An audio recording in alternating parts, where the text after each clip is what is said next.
Dan mungkin ada antara ibu-ibu kita yang sedang mendengar pagi ni ataupun menonton yang sedang berhadapan dengan ujian, macam mana nak membesarkan anak aku ni dah berapa tahun dah, macam-macam benda dah dicuba, tapi masih belum, mungkin pada mereka belum bertemu dengan jalan yang terbaik. Macam mana Ustaz caranya? Subhanallah. Kita kena banyak doa lah. Bila banyak doa, sangka baik dengan Allah. Kita lemah, kita tidak kuat. Tapi bila kita meletakkan, subhanallah, Allah itu sentiasa bersama dengan kita. Kita tidak lupa Allah dan Allah tidak lupa kita.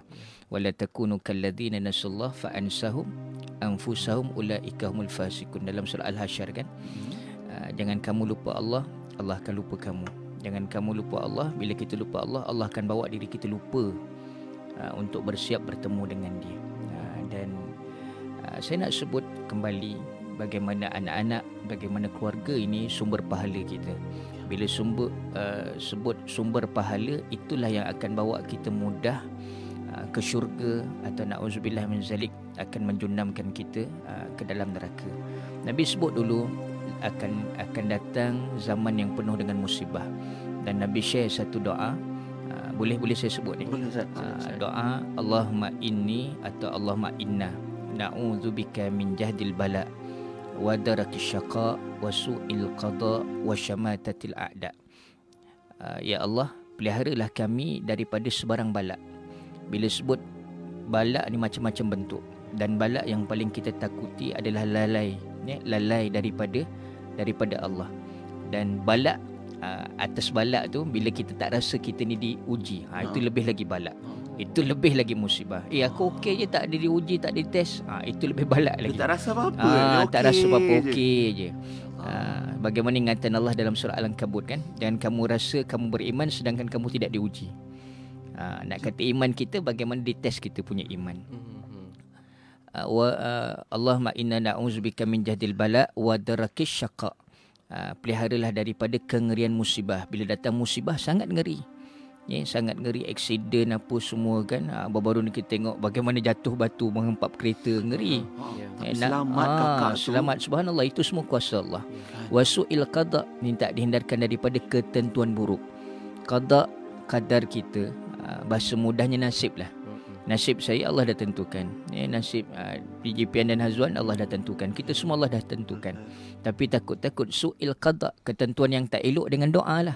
Kita mohon pada Allah, ya Allah peliharalah ketentuan yang qada dan qadar yang tidak elok. Dan kalau kita renung juga, rukun iman ada 6 perkara.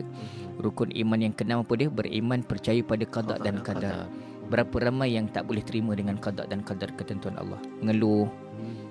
Betul tak? Mengeluh macam-macam keadaan. Itu sebab kita kena banyakkan doa. Dan di hujung doa tadi apa dia? Wasyamatatil a'da. Peliharalah kami daripada musuh-musuh yang kami tak sedari. Apa dia musuh tak sedari? Anak-anak boleh jadi musuh, suami boleh jadi musuh, isteri boleh jadi musuh kalau tak baik. Ni kita punya gadget mendekatkan yang jauh, tapi yang dekat boleh jadi jauh kan musuh. Kawan boleh jadi musuh. Itu dalam keadaan kita tak sedar. Cantik doa yang Nabi ajar ni, subhanallah. Saya ulang balik. Allahumma inna na'udzubika min jahdil bala wa darakis syaqa wa su'il qada wa syamatatil a'da. Ya Allah, peliharalah kami daripada sebarang balakmu. Peliharalah kami daripada kengerian musibahmu. Peliharalah kami daripada ketentuan burukmu. Dan peliharalah kami daripada musuh-musuh yang kami tak sedari.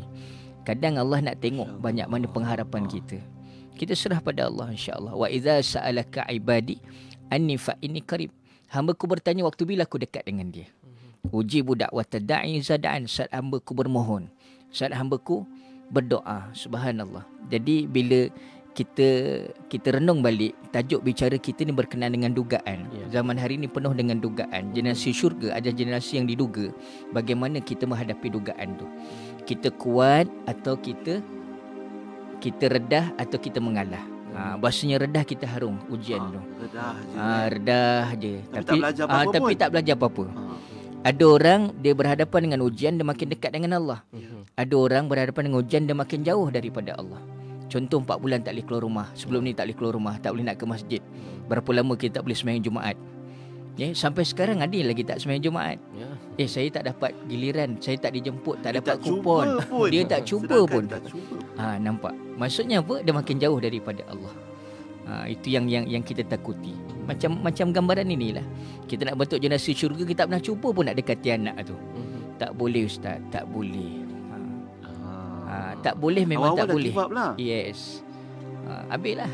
Okey. Jadi itu dalam doa tadi tu sendiri pun dah dibayangkan beberapa perkara atau situasi yang sentiasa kita hadapi ustaz dari sudut bala, bencana, dari kesengsaraan, qada qadar yang mungkin tidak elok dan tidak baik, tapi kita nak tengok balik macam mana sebenarnya kita berjaya menghadapi semua tu. Ada sahabat kita ustaz. Betul. Saya nak sebut begini, ujian adalah sementara kita hidup.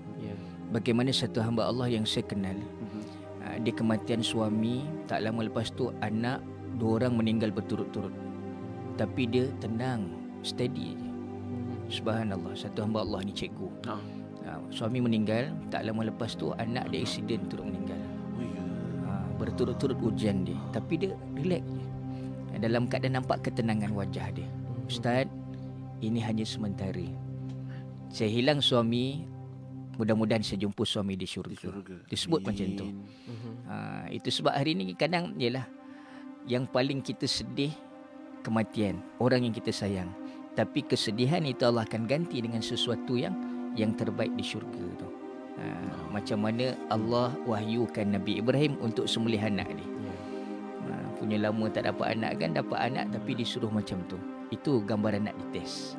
Cuma ada orang dia menggambarkan, dia mungkin yakin, dia yakin insya-Allah dengan nanti insya-Allah jumpa di syurga, insya-Allah ada ganjaran dan sebagainya. Tapi dia nampak syurga itu jauh lagi. Dia tak tahu bila, dia tak tahu jauh mana ustaz. Macam mana kita nak yakinkan apa yang kita lalui dari dunia ni adalah sementara ustaz? Dia kena meletakkan iman.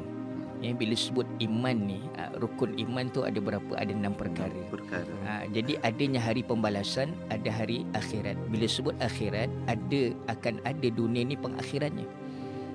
Bukan selama-lamanya kita ke atas dunia ni.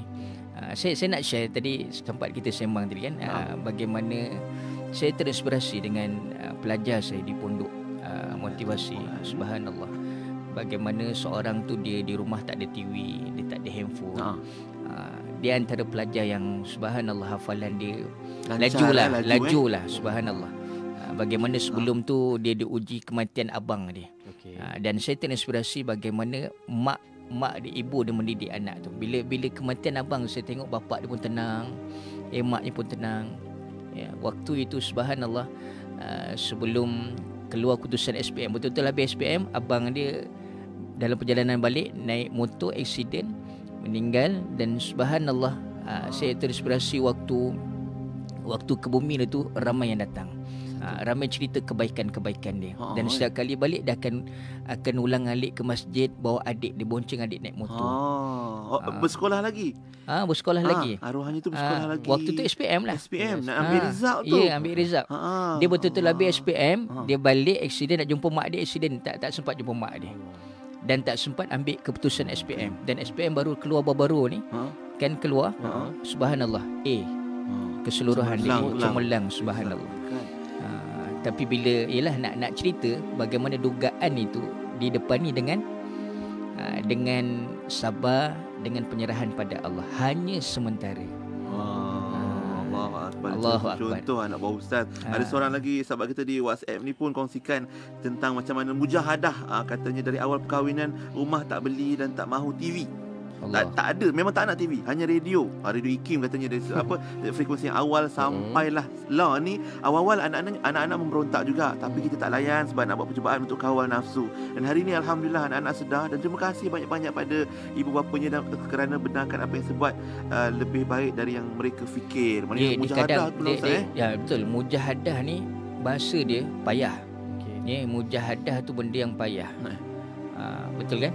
Macam istiqamah lah, nak berterusan susah. Yang mudah apa? Istirahat.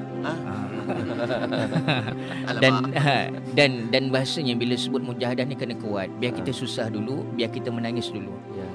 Jangan kita menangis kemudian yang langsung tak ada guna dah. Umpamanya pun nasi dah jadi bubur ke apa.